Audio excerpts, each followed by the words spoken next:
All right. My name is Miguel King, I'm Benson Darcy. and we are the creators of Biases and Emotional Tactics in the Media. We might have to do this a couple times.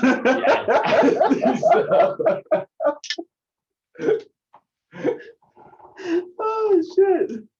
I hate recordings. It always makes me uncomfortable and weird. Just like staring at yourself, like this is it. um, but the whole reason why we did this project is because we both were really interested in news and how sometimes news can be put out in a way that is not conveying the truth, or only certain aspects of the truth. Um, and so we just wanted to inform people about all the bad shit that happens. I don't have language right now. I don't know what to say about it. We want to expose the I want to news. expose the media and Yes. the tactics that they use in order to manipulate the um, the mass majority, because the main source of news that we get or update on the world and what's going on around it is from the media. So therefore, many of us look towards the media to share the truth. But sometimes we see that the truth that they share isn't actually, um, I guess, truthful, but is leaned towards a certain agenda. Yeah. Um, the specific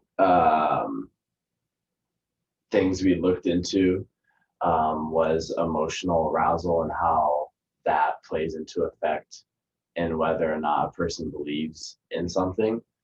The emotions that we focused on was fear and sadness. We wanted to see if people who were brought to a certain fear arousal um, were more likely to believe in the content because of being brought to that certain fear arousal.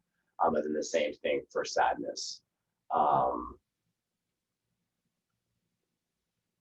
we wanted to do empathy as well. And we thought that kind of played into sadness. We thought that once people experience a certain level of sadness, they start to empathize for the person, which then um, relays into how believable the content is. So we just categorize those as like the same thing, sadness and believability. And after doing this project, getting all the data from the survey that we sent out, we found that fear scored the highest in believability. Um, Sadness was right behind it. It wasn't like a huge win at all. Sadness still had a very high rate of believability as well. They were both over 100%. Fear was like 120%. And I think sadness was like 90%. And then the neutral video rated pretty high as well, which we kind of have concerns about that. Um, we weren't able to properly control the emotion that was felt from the video. We had three videos. One was supposed to induce fear, one was supposed to induce sadness, and the other was supposed to just induce no emotion at all. But that was a huge limitation to our study. We weren't able to really control exactly what those people felt. Yeah, and so we chose that video mainly because it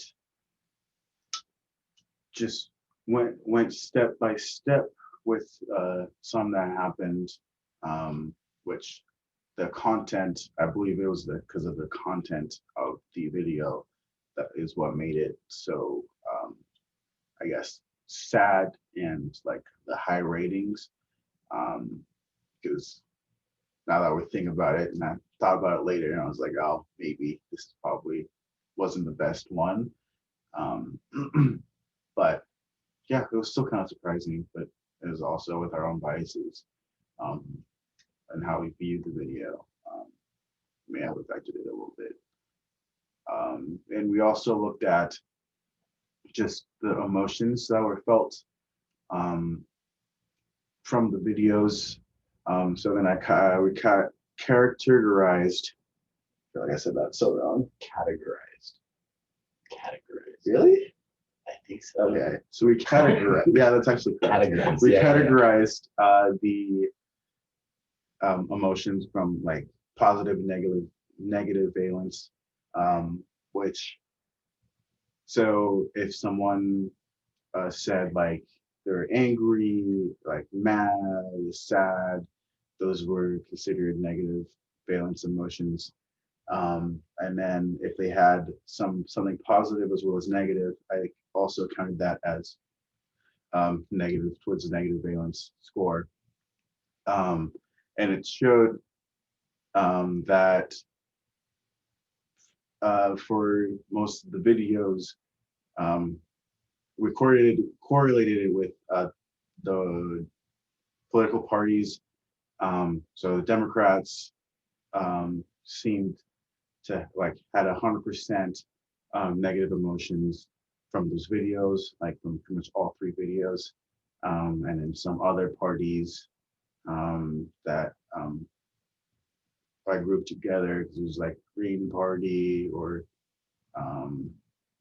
Individual. yeah, and like a Theodore Forest Party. So then I grouped those ones that were not the main two together. Had pretty high negative valence emotions, negative emotions through the videos as well. And then the Republicans throughout pretty much the whole three had very low scores on the amount of negative emotions that they felt. So, but yeah. Yeah. As a whole, our hypothesis was correct and supported through the data, which is good for us. We're really happy about that. And we actually kept our survey active on Qualtrics, and the amount of people that we have participating in it has doubled. And we want to keep it open when we make our website live too, to see if more people will participate in the survey as well. We believe that we possibly have more of a Democratic population taking the survey. So if we could expand to having more Republicans and other party individuals, it'd be interesting to see if that affects the results, if it evens out or whatnot. But that's it. Yeah. One thing you should take away from this is that, or that we want for you to take away from this, is that you can't always believe everything that you see, even if that source is deemed trustworthy. And also having the ability to critically think for yourself and not let your emotions guide your actions and what you do, because as seen, even though it's not a huge study, the emotions is playing with your emotions is a huge tactics to controlling people, and then essentially it's kind of propaganda, which is, you know, in the past that it's worked and it's not good, but we want to empower you to make your own choices and decisions and believe in what you think is right for you. I think that's it. Perfect. Thank you. Have a good night.